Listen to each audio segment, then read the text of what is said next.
Hello, my name is Kim Van Allen, and I'm the priest at St. George's Anglican Church, Goderich, with Christ Church, Port Albert.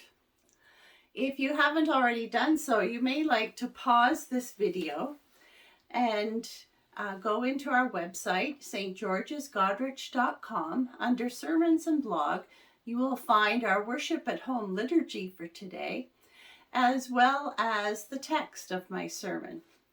I'm pre-recording today on Saturday my sermon at home because there's just so much going on at the church, both in the hall and in the worship space, that this is a better place for this time.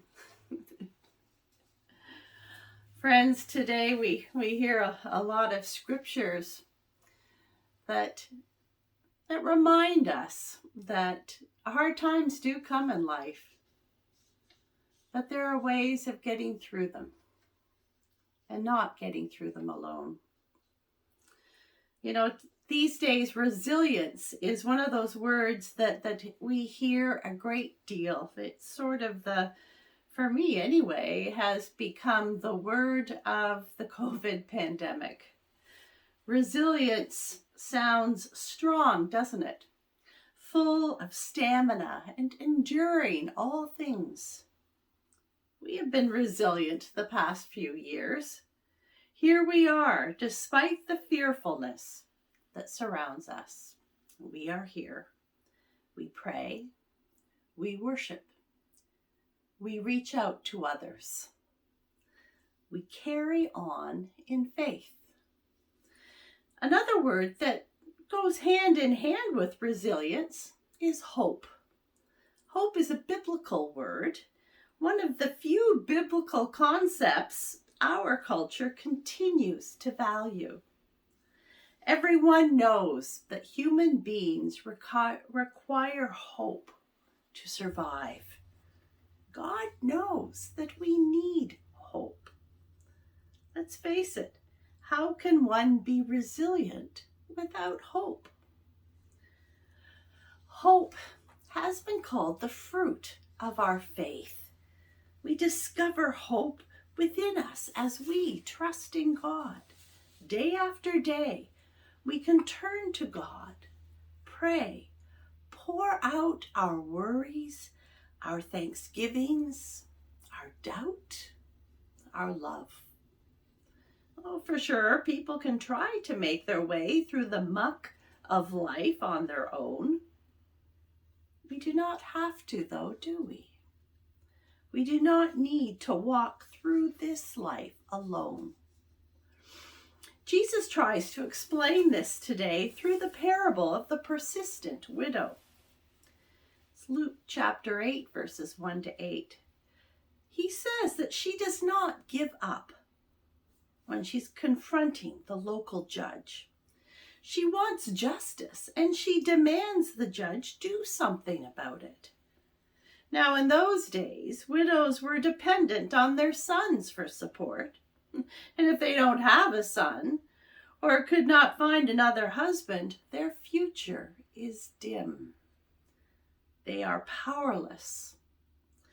And in the parable, the powerless widow represents the faithful ones, Jesus' followers, and later on, Luke's community, who live in an unjust regime. In Jesus' parable, the unjust judge represents the corrupt regime in which God's people live. The judge does not represent people, does not respect people, and does not fear God, and neither does the Roman Empire. The judge grants the woman justice not because he has empathy for her or her circumstance, but because he wants to get rid of her. She's an annoyance.